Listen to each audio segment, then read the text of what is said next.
বলো বন্ধু। আচ্ছা বলো তো মালা, তোমার পূর্বে যদি আমার মৃত্যু হয় তাহলে তুমি কি করবে?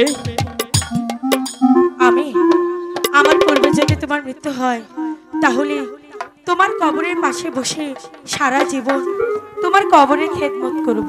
মালা, হ্যাঁ বন্ধু, কারণ কি জানো? কি বলো? লা লা লা লা লা লা লা লা লা লা